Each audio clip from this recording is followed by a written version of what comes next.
بسم اللہ الرحمن الرحیم رب اشرح لی صدری ویسر لی امری واحلل عقدۃ من لسانی یفقهوا قولی سبحانک لا علم لنا الا ما علمتنا انک انت العلیم الحکیم۔ کلاس 3 کے عزیز طلبہ و طالبات، السلام علیکم ورحمۃ اللہ وبرکاتہ۔ امید ہے کہ آپ سب خیریت سے ہوں گے۔ تو چلیے، آپ کا یہ اسلامیات کا پیریڈ اسٹارٹ ہو چکا ہے، جیسے کہ آپ کو معلوم ہے۔ آج آپ کو پڑھنا ہے سبق نمبر 19، ٹھیک ہے، سورۃ العادیات۔ یہ آپ کو سنانا ہے، ٹھیک ہے، ترجمے کے ساتھ قرآن کی آیت، سورۃ العادیات کے ساتھ ترجمہ بھی تھا، تو آپ لوگ سنائیں گے۔ تو سب سے پہلے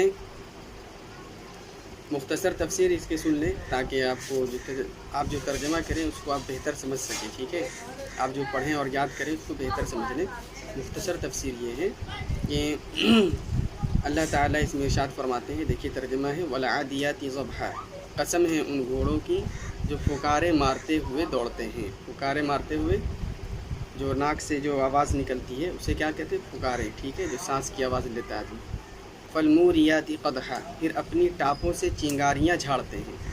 جب وہ اتنی تیزی کے ساتھ چلتے ہیں تو دیکھتے ہوں گے کہ اس کے جو پیر کے جو ٹاپ ہوتے ہیں اس سے گرد و غبار اور دھواں ٹائپ کا جو اٹھتا ہے، ٹھیک ہے۔ اس کی صفت، گھوڑے کی صفت بیان کی جا رہی ہے، جنگی گھوڑوں کی۔ فَالْمُغِيرَاتِ صُبْحًا، پھر صبح سویرے چھاپے مارتے ہیں۔ پہلے دور میں جو جنگیں ہوتی تھیں تو زیادہ تر جو حملہ کیا جاتا تھا وہ صبح سویرے ہوتا تھا، تو اسی کی حالت بیان کی جا رہی ہے، ٹھیک ہے۔ فَأَثَرْنَ بِهِ نَقْعًا، پھر اس موقع پر گرد و غبار اڑاتے تھے۔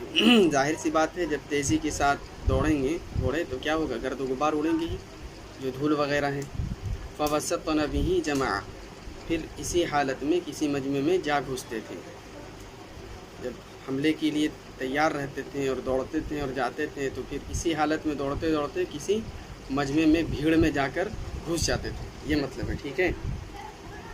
تو یہاں پر اللہ تعالیٰ نے جنگی گھوڑوں کی یہ صفت بیان کی ہے، تو کیوں بیان کیا ہے؟ آخر کوئی مقصد ہوگا، تو اس کا مقصد یہ ہے کہ اللہ تعالیٰ اس میں بتانا چاہتے ہیں کہ دیکھو، ایک گھوڑا، ایک مضبوط جانور ایک جنگ کی حالت میں کس طرح اپنے مالک کا وفادار ہوتا ہے۔ نہ اسے گھوڑا اپنے اوپر سے گراتا ہے، ٹھیک ہے، جنگ کی حالت میں، اور نہ اس کو اگر کوئی پریشانی ہوتی ہے تو اس سے وہ بچاتا ہے، حفاظت کرتا ہے۔ تو ایک گھوڑا اپنے مالک کا اتنا وفادار ہوتا ہے اور اس کی حفاظت بھی کرتا ہے، تو یہ بتانا چاہ رہے ہیں اللہ تعالیٰ کہ اللہ تعالیٰ نے اتنے مضبوط جانور کو ایک انسان کی تابع کر دیا ہے، مگر ایک انسان اس کو نہیں سمجھ رہا ہے۔ انسان کے بس کی بات نہیں تھی کہ وہ اس کو تابع کر لے، کیونکہ انسان سے مضبوط کون ہے؟ جانور ہے، ظاہر سی بات ہے۔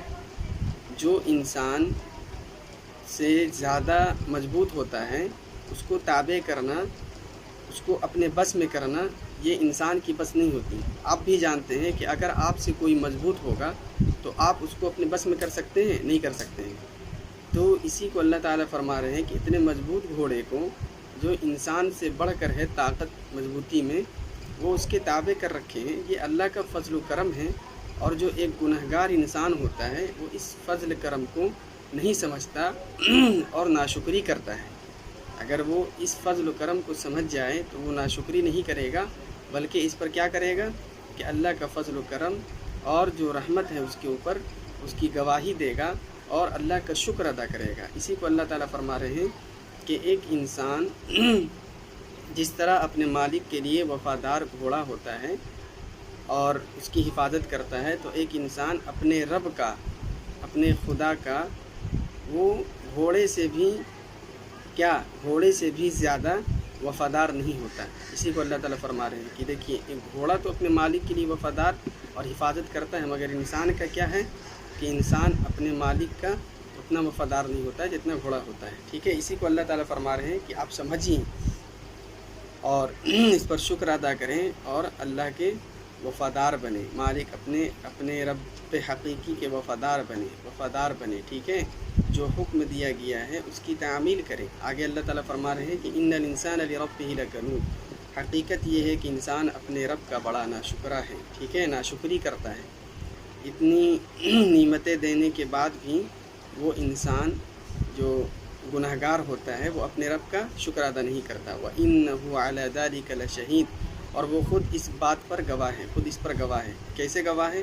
آپ اپنے اندر بھی سوچ کر دیکھیے، غور و فکر کیجیے کہ جو اللہ تعالیٰ نے حکم دیا آپ کو نماز پڑھنے کا، روزہ رکھنے کا، زکوٰۃ دینے کا، جھوٹ نہ بولنے کا، سچی باتیں بولنے کا، سچ بات کرنے کا، تو آپ یہ سب نہیں کرتے، اچھے سے اخلاق و کردار سے پیش آنا، اچھی باتیں کرنا، تو آپ یہ سب نہیں کرتے، تو یہ کیا ہے؟ وَإِنَّهُ عَلَى ذَلِكَ لَشَهِيدٌ۔ تو اسی سے پتہ چلتا ہے کہ وہ آپ ناشکرے ہیں، ٹھیک ہے، اور وہ خود اس بات پر گواہ ہے۔ اس عمل سے آپ جو اپنے اندر عمل کرتے ہیں، اس آپ کا عمل بتا رہا ہے کہ آپ ناشکرہ ہیں، ٹھیک ہے۔ وَإِنَّهُ لِحُبِّ الْخَيْرِ لَشَدِيدٌ، اور وہ مال و دولت کی محبت میں بری طرح مبتلا ہے۔ ایک بات یاد رکھیں، وہ یہاں پر جو مال و دولت کی نفی کی گئی ہے اور اس کے اوپر جو پکڑ کیا گیا ہے، وہ مال و دولت ہے جو اللہ تعالیٰ نے، وہ مال و دولت جو اللہ تعالیٰ سے آپ کو غافل کر دے، اللہ کے حکم سے آپ کو غافل کر دے، ٹھیک ہے، نہ کہ وہ مال و دولت نہیں ہے جو کہ آپ کو اللہ کے حکم میں اور زیادہ اضافہ کر دے پیروی کرنے کے لیے، ٹھیک ہے۔ جیسے کہ ایک مثال سے سمجھیے کہ ایک انسان کو اللہ تعالیٰ نے مال و دولت عطا کیا، مگر وہ نماز پڑھنے کے بغیر، ٹھیک ہے، وہ نماز نہیں پڑھ رہا، اس مال کے ذریعے، اس مال و دولت کے ذریعے اس نے نماز چھوڑ دیا، زکوٰۃ دینا چھوڑ دیا، حج چھوڑ دیا، ٹھیک ہے، اسی طرح تو یہ مال و دولت اس کے لیے کیا ہے؟ گمراہ کن ہے۔ مگر ایسا مال ایک انسان کے لیے وہ مال نہیں کہ اللہ تعالیٰ نے اس کو مال و دولت عطا کیا تو سب سے پہلے وہ غریبوں کا حق ادا کر رہا ہے، زکوٰۃ دے رہا ہے، حج ادا کر رہا ہے، نماز پڑھ رہا ہے۔ جب وہ اور عبادت میں مشغول ہو رہا ہے تو وہ مال و دولت اس کے لیے کیا ہے؟ خوشخبری ہے، رحمت ہے، سمجھ رہے بات؟ ہر مال نہیں۔ افلا یعلم اذا بعثر ما فی القبور، تو کیا وہ اس وقت کو نہیں جانتا جب قبروں میں جو کچھ مدفون ہے، جو کچھ دفن ہے، اسے نکال لیا جائے گا؟ وحصل ما فی الصدور، اور سینوں میں جو کچھ مخفی ہے اسے برآمد کر کے اس کی جانچ پڑتال کی جائے گی۔ تو جو قبر میں مدفون ہیں تو اس دن کیا ہوگا؟ اس دن قبروں سے مردوں کو نکالا جائے گا اور اس کے سینوں میں جو کچھ ہے اسے ظاہر کر دیا جائے گا، خود بخود ساری چیزیں کیا ہو جائیں گی؟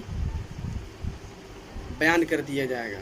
کوئی چیز، کوئی انسان اللہ تعالیٰ سے نہیں چھپا سکے گا اس دن، سمجھ میں آ رہی ہے؟ تو اس سے بھی ڈرنا چاہیے، اسی کو بیان کیا جا رہا ہے۔ ان ربہم بہم یومئذ لخبیر، یقیناً ان کا رب اس روز ان سے خوب باخبر ہوگا۔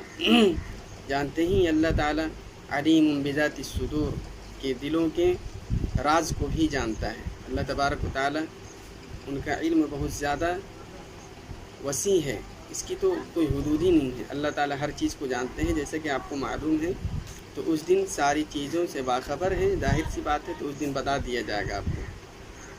تو امید ہے کہ آپ سمجھ گئے ہوں گے۔ تو اللہ تعالیٰ ہمیں